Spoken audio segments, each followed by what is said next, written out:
Assalamualaikum warahmatullahi wabarakatuh. Salam sejahtera untuk kita semua.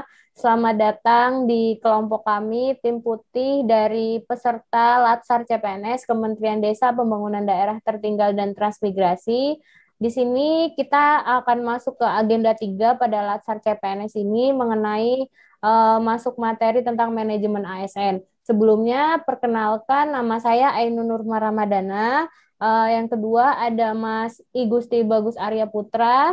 Yang ketiga ada Mbak Hilda Syaidatul Ulfa dan yang keempat ada Mas Muhammad Arif Yulianto. Di sini kita punya tutor atau fasilitator yaitu Bapak Bambang Sarwono. Dan yang selanjutnya kita akan masuk langsung ke materi aja ya. Yang materinya yang pertama itu agenda 3 terkait dengan manajemen ASN. Oke, selanjutnya akan dilanjutkan oleh teman-teman semua untuk mengisi materinya. Silakan, Mbak Hilda. Baik. Assalamualaikum warahmatullahi wabarakatuh. Waalaikumsalam. Lanjutkan dengan pemaparan dari Mbak Ainun sebagai pembawa acara. Baik, di sini saya pertama kali akan memaparkan terkait dengan materi dari manajemen ASN ini. Di mana manajemen ASN ini terbagi dalam 3 pemaparan, ada kedudukan, peran, hak, dan kewajiban dan kode etik. Juga ada terkait dengan konsep merit dalam pengelolaan ASN, dan terakhir terkait dengan mekanisme pengelolaan ASN. Baik, dalam pemaparan pertama ini, saya akan menjelaskan terkait dengan konsep dari manajemen ASN itu sendiri. Manajemen ASN, di dalam Undang-Undang tentang ASN pada nomor 5 tahun 2014, dikatakan bahwa manajemen ASN ini merupakan sebuah pengelolaan ASN untuk menghasilkan pegawai ASN yang profesional, memiliki nilai dasar, etika profesi, bebas dari intervensi politik, bersih dari praktik KKN. Adapun manajemen ASN ini lebih menekankan kepada pengaturan profesi pegawai sehingga diharapkan agar selalu tersedia sumber daya aparatur sipil negara yang unggul selaras dengan perkembangan zaman. Dan berdasarkan jenisnya, pegawai ASN ini terdiri dari 2, ada PNS dan juga P3K. Baik, selanjutnya terkait dengan kedudukan ASN akan dijelaskan oleh teman saya, Mas Bagus. Silakan. Sebelumnya saya dulu ya yang terkait dengan kedudukan ASN sama peran ASN. Nah, sebelumnya tadi kan kita udah bahas tentang apa sih manajemen ASN itu, terus jenis-jenis pegawai ASN itu ada apa aja sama Mbak Hilda udah dijelasin. Nah, di sini kedudukan ASN itu, pegawai ASN itu berkedudukan sebagai unsur yang menjalankan kebijakan dan harus bebas dari intervensi politik atau dilarang untuk mengikuti partai politik atau terpengaruh di dalamnya atau mengikuti sebuah golongan atau kelompok yang dapat memberikan intervensi atau desakan terhadap pekerjaannya sehari-hari. Nah, di sini itu tuh kenapa kita harus terhindar dari politik dan suatu kelompok golongan yang mengintervensi karena kita ini tugasnya adalah menjaga persatuan dan kesatuan bangsa, di mana kita tidak boleh memihak pada suatu kelompok, melainkan kita harus tetap mengedepankan kepentingan publik atau ke masyarakat. Yang selanjutnya adalah terkait dengan peran ASN. Peran ASN ini dalam hal ini kita tuh sebagai perencana kebijakan, pelaksana kebijakan, dan pengawasan dari penyelenggaraan pemerintahan dari pelaksanaan kebijakan-kebijakan tersebut. Nah, di sini pegawai ASN bertugas untuk melaksanakan kebijakan sesuai dengan arahan dari pejabat pegawai pembina kepegawaian sesuai dengan peraturan perundang-undangan. Jadi apapun yang kita lakukan, kita harus mengedepankan pada asas peraturan perundang-undangan. Yang selanjutnya terkait dengan hak dan kewajiban ASN, dijelaskan oleh Mas Bagus ya. Silakan. Baik, terima kasih. Melanjutkan presentasi kali ini, saya akan menyampaikan terkait dengan hak dan kewajiban ASN. Pertama, hak ASN, di mana hak ASN ini dibagi 2, itu ada hak PNS dan hak P3K. Yang pertama, hak PNS itu ada gaji, tunjangan, dan fasilitas. Yang kedua itu cuti. Ketiga, jaminan pensiun dan jaminan hari tua. Keempat, perlindungan. Perlindungan di sini bisa jaminan kesehatan, jaminan kecelakaan kerja, jaminan kematian, dan bantuan hukum. Yang kelima itu pengembangan kompetensi. Di sini pengembangan kompetensi berupa kompetensi manajerial, kompetensi teknis, dan kompetensi sosial kultural. Sedangkan hak P3K itu yang pertama gaji dan tunjangan, yang kedua cuti, yang ketiga perlindungan, di mana perlindungan di sini berupa jaminan hari tua, jaminan kesehatan, jaminan kecelakaan kerja, jaminan kematian, dan bantuan hukum. Yang keempat itu pengembangan kompetensi, berupa pengayaan pengetahuan yang sesuai dengan perencanaan pengembangan kompetensi di instansi pemerintah. Nah, terkait dengan kewajiban, itu digabung menjadi kewajiban pegawai ASN. Yang pertama itu pastinya setia dan taat pada Pancasila, Undang-Undang Dasar Negara Republik Indonesia tahun 1945, NKRI, dan pemerintahan yang sah. Yang kedua itu menjaga persatuan dan kesatuan bangsa. Yang ketiga, melaksanakan kebijakan yang dirumuskan pejabat pemerintah yang berwenang. Yang keempat, menaati ketentuan peraturan perundang-undangan. Yang kelima itu melaksanakan tugas kedinasan dengan penuh pengabdian, kejujuran, kesadaran, dan tanggung jawab. Yang keenam, menunjukkan integritas dan keteladanan baik dalam sikap, perilaku, ucapan, dan tindakan kepada setiap orang, baik di dalam maupun di luar kedinasan. Yang ketujuh itu ada menyimpan rahasia jabatan dan hanya dapat mengemukakan rahasia jabatan sesuai dengan ketentuan peraturan perundang-undangan. Dan yang terakhir, kewajiban dari pegawai ASN adalah bersedia ditempatkan di seluruh wilayah negara Kesatuan Republik Indonesia. Untuk materi selanjutnya, terkait dengan kode etik dan kode perilaku, saya lanjutkan ke Mas Arif. Silakan Mas Arif. Baik, terima kasih. Perkenalkan, nama saya Arif. Di sini saya akan menjelaskan kaitan kode etik dan kode perilaku untuk ASN. Dalam Undang-Undang ASN disebutkan bahwa profesi ASN berlandaskan pada kode etik dan kode perilaku. Kode etik dan kode perilaku berisi tentang peraturan perilaku agar pegawai ASN untuk melaksanakan tugasnya dengan jujur, bertanggung jawab, dan berintegrasi tinggi. Yang kedua, melaksanakan tugasnya dengan cermat dan disiplin. Yang ketiga, melaksanakan dengan sikap hormat, sopan, dan tanpa tekanan. Yang keempat, melaksanakan tugasnya sesuai dengan ketentuan peraturan perundangan. Yang kelima, melaksanakan tugasnya sesuai dengan perintah atasan atau pejabat yang berwenang sejauh tidak bertentangan dengan ketentuan perundang-undangan. Yang keenam, menjaga kerahasiaan yang menyangkut kebijakan negara. Dan yang terakhir, menggunakan kekayaan dan barang milik negara secara bertanggung jawab, efektif, serta efisien. Kemudian, adapun yang lainnya, yaitu menjaga agar tidak terjadi konflik kepentingan dalam melaksanakan tugasnya, memberikan informasi secara benar dan tidak menyesatkan, tidak menyalahgunakan informasi internal negara, tugas, status, kekuasaan, atau penjabatan. Yang lainnya memegang teguh nilai dasar ASN dan selalu menjaga reputasi serta integritas. Kemudian yang terakhir melaksanakan ketentuan perundang-undangan mengenai disiplin pegawai ASN.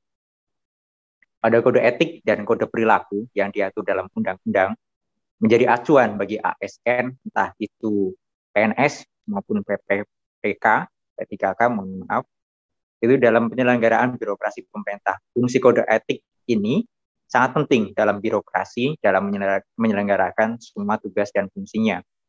Fungsi tersebut antara lain sebagai pedoman atau panduan birokrasi publik atau aparatur sipil negara dalam menjalankan tugas dan kewenangan agar tindakannya dinilai baik. Yang kedua, sebagai standar perilaku sifat, perilaku, dan tindak birokrasi publik dalam menjalankan tugas dan kewenangannya. Yang terakhir, etika birokrasi penting sebagai panduan norma bagi aparat birokrasi dalam menjalankan tugas pelayanan kepada masyarakat dan menempatkan kepentingan publik di atas kepentingan pribadi, kelompok, dan organisasi. Etika diarahkan pada kebijakan yang benar-benar mengutamakan kepentingan masyarakat luas. Untuk menjaga kode etik profesi dan standar pelayanan profesi ASN, serta mewujudkan jiwa korps ASN sebagai perekat dan pemersatu bangsa, pegawai ASN memiliki korps profesi pegawai ASN. Selain itu, terdapat juga asas profesionalitas dan manajemen ASN yang mengutamakan keahlian seorang pegawai ASN dengan tetap berlandaskan kode etik dan peraturan serta perundang-undangan yang berlaku. Secara khusus, ASN atau PNS yang menjabat sebagai seorang pejabat fungsional akan tergabung dalam organisasi profesi jabatan fungsional dan memiliki kode etik serta kode perilaku profesi sesuai dengan ketentuan. Baik, kurang lebih seperti itu berkaitan tentang kode etik dan perilaku ASN. Selanjutnya saya kembalikan kepada moderator Mbak Ainun. Oke, selanjutnya kita akan masuk ke materi subbagian yang kedua, yaitu tentang konsep sistem merit dalam pengelolaan manajemen ASN, yang akan dimulai dari Mas Bagus terkait dengan pengantar materi. Baik, terima kasih Mbak Ainun. Memasuki subbab kedua ini berkaitan dengan konsep merit dalam pengelolaan ASN, di mana perlu dipahami pengelolaan SDM harus selalu berkaitan dengan tujuan dan sasaran organisasi. Dalam konteks ini, aktivitas dalam pengelolaan SDM harus mendukung misi utama organisasi. Pengelolaan SDM dalam hal ini ASN dilakukan untuk memotivasi dan juga meningkatkan produktivitas pegawai dalam melaksanakan tugasnya sehingga mampu berkontribusi pada pencapaian tujuan dan sasaran organisasi. Sistem merit yang berdasarkan pada objektivitas dalam pengelolaan ASN menjadi pilihan bagi berbagai organisasi untuk mengelola SDM. Nah, untuk lebih jelasnya berkaitan dengan konsep sistem merit itu akan disampaikan oleh Mas Arif. Silakan Mas Arif. Baik, terima kasih. Sistem merit dalam manajemen ASN memiliki banyak sekali kegunaan bagi organisasi, yaitu untuk mendukung keberadaan prinsip akuntabilitas yang saat ini menjadi tuntutan dalam sektor publik. Kemudian bagi ASN sendiri, manajemen merit ini untuk menjamin keadilan, mohon maaf sebentar kameranya sedikit goyang, keadilan dan juga menyediakan ruang keterbukaan dalam perjalanan karir seorang pegawai. Prinsip sistem merit itu ada 3. Yang pertama keadilan dan kewajaran, kedua objektif, dan yang terakhir berbasis kinerja. Pada pelaksanaannya sendiri, sistem merit dalam beberapa komponen pengelolaan ASN itu dimulai dari penyusunan dan penetapan kebutuhan, yang kedua penilaian kinerja, yang ketiga pengembangan kompetensi, promosi, mutasi, serta penghargaan. Baik, kurang lebih seperti itu berkaitan sistem merit. Selanjutnya berkaitan kelembagaan ya Mbak. Ya. Silakan Mbak Ainun. Oke, selanjutnya kita bahas tentang sistem merit itu diatur dalam sebuah perundang-undangan, di mana di situ diatur kelembagaan dan jaminan sistem merit itu dapat dilaksanakan terus bagi pegawai ASN.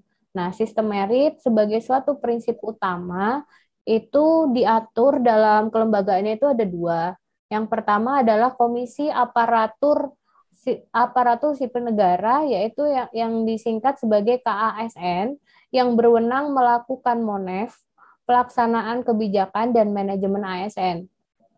Nah, itu tuh terdapat juga di mana lembaga lain, Kementerian Pendayagunaan Aparatur Negara dan Reformasi Birokrasi, yang bertugas memberikan pertimbangan kepada Presiden dalam penindakan pejabat atas penyimpangan sistem merit dalam pengelolaan ASN.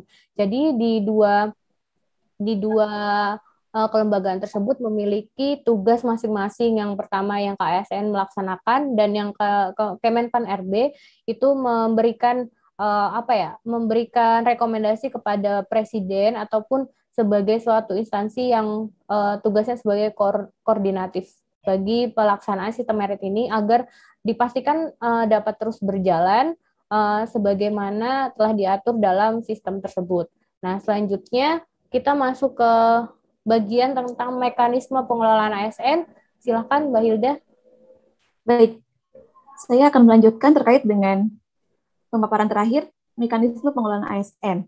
Seperti kita tahu kan, manajemen ASN itu pada dasarnya merupakan sebuah kebijakan dan praktek dalam mengelola aspek manusia atau sumber daya manusia dalam organisasi. Dalam hal ini, kegiatannya berkaitan dengan proses pengadaan, penempatan, mutasi promosi, pengembangan, penilaian, dan penghargaan.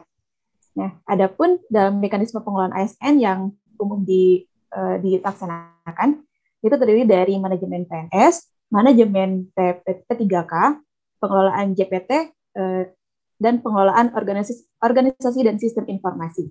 Baik, untuk lebih lengkapnya dan jelasnya terkait dengan masing-masing mekanisme pengelolaan ASN akan dijelaskan pertama oleh Mas Bagus. Silakan Mas Bagus. Baik, terima kasih Mbak Hilda. Melanjutkan dari presentasi Mbak Hilda, saya akan menyampaikan terkait manajemen PNS dan P3K. Di mana yang pertama itu manajemen PNS meliputi 1. Penyusunan dan penetapan kebutuhan. 2. Pengadaan. 3. Pangkat dan jabatan. 4. Pengembangan karir. 5. Pola karir. 6. Promosi. 7. Mutasi. 8. Penilaian kinerja. 9. Penggajian dan tunjangan. 10. Penghargaan. 11. Disiplin. 12. Pemberhentian. 13. Jaminan pensiun dan hari tua. Yang terakhir, perlindungan. Manajemen PNS pada instansi pusat dilaksanakan oleh pemerintah pusat, sedangkan pada instansi daerah dilaksanakan oleh pemerintah daerah sesuai dengan ketentuan peraturan perundang-undangan. Sedangkan manajemen P3K itu meliputi penetapan kebutuhan, pengadaan, penilaian kinerja, penggajian dan tunjangan, pengembangan kompetensi, pemberdayaan, pemberian penghargaan, disiplin, pemutusan hubungan perjanjian kerja, dan terakhir perlindungan. Baik, itu tadi manajemen terkait dengan PNS dan P3K. Lanjut ke pengelolaan JPT yang akan disampaikan oleh Mas Harif. Silakan Mas Harif. Terima kasih Mas Bagus. Berikutnya yaitu berkaitan pengelolaan jabatan pimpinan tinggi. Jabatan pimpinan tinggi ini diisi oleh mereka yang berkompeten sebagaimana yang sudah diatur pada sistem merit yang memiliki asas keadilan, kewajaran, objektif, dan berbasis kinerja, yang mana jabatan pimpinan tinggi ini digunakan untuk memberikan motivasi, evaluasi, monitoring, dan lain sebagainya untuk memastikan seluruh kode etik dan perilaku daripada instansi pemerintah maupun yang di dalamnya itu berjalan dengan baik. Pada pengelolaan jabatan pimpinan tinggi, itu ada pengisian JPT, ada pengisian JPT di pusat, ada di daerah, kemudian ada juga penggantian pejabat pimpinan tinggi, ada juga pengawasan dalam proses pengisian JPT, dan yang terakhir ada pegawai ASN yang menjadi pejabat. Semua itu sudah diatur dan supaya kinerja baik dari pemerintah maupun individu di dalamnya itu terkelola dengan baik. Baik, berikutnya yaitu berkaitan organisasi. Profesi pegawai ASN akan disampaikan oleh Mbak Ainun. Silakan Mbak Ainun. Oke, yang selanjutnya terkait dengan organisasi pegawai ASN itu di sini dalam manajemen ASN ini sendiri itu ada sebuah organisasi yang mengatur yang mewadahi bagi para pegawai ASN baik PNS maupun P3K, yaitu adalah Korps Profesi Pegawai ASN, di mana Korps ini bertujuan untuk menjaga kesatuan dan persatuan dari pegawai ASN sehingga dapat mewujudkan tujuannya sebagai ASN. Nah, yang selanjutnya sistem informasi ASN sendiri itu berisi rangkaian sistem yang sistematis, itu di mana data-data pegawai ASN itu ada di situ sebagai database pegawai ASN yang nantinya akan ditindaklanjuti sebagai sebuah pengembangan dari masing-masing pegawai ASN sehingga database-nya itu tetap satu dan sesuai dengan kinerja dari masing-masing pegawai ASN.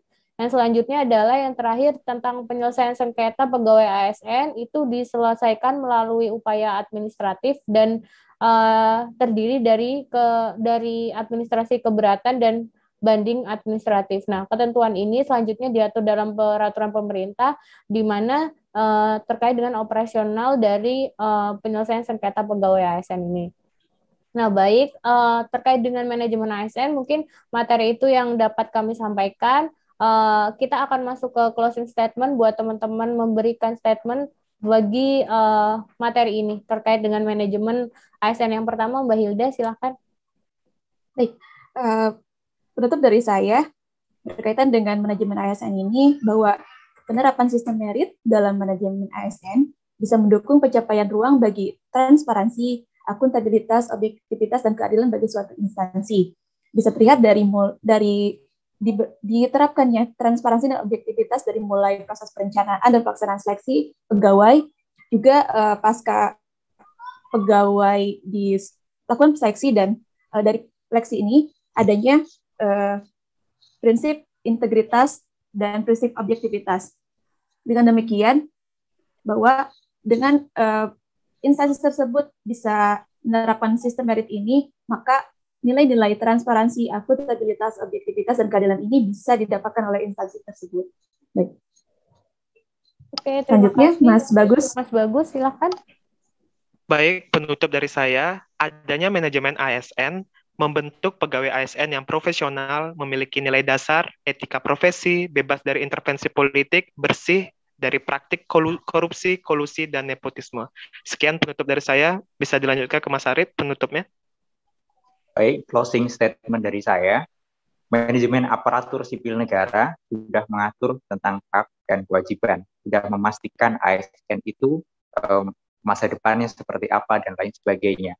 Oleh karena itu, tidak ada alasan bagi seorang ASN untuk tidak bekerja secara profesional, tidak bekerja secara maksimal.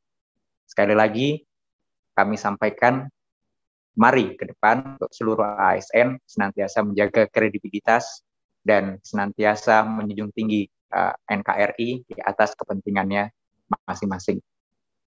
Berikutnya closing statement dari Mbak Ainun, saya persilahkan. Oke, baik.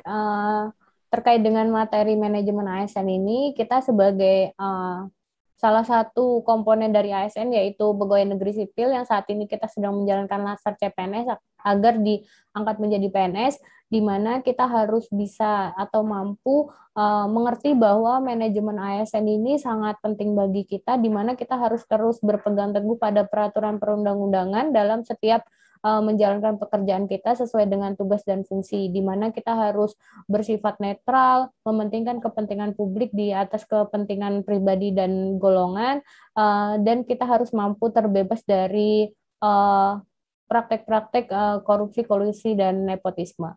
Baik, sekian closing statement dari saya. Mungkin ini akhir dari podcast kita hari ini terkait dengan materi manajemen ASN pada agenda 3 Latsar CPNS. Nah, kita mengucapkan terima kasih yang telah mendengarkan podcast dari kami. Kami mohon maaf apabila ada banyak kesalahan yang disengaja maupun tidak disengaja. Kami mengucapkan banyak terima kasih kepada Bapak Bambang Sarwono yang telah membimbing kami dan memberi arahan. Semoga kami dapat memberikan hasil yang maksimal dalam agenda ini. Terima kasih teman-teman udah hadir di sini, udah sama-sama sharing di sini dan diskusi di sini. Oke, terima kasih. Saya tutup. Wassalamualaikum warahmatullahi wabarakatuh. Waalaikumsalam warahmatullahi wabarakatuh.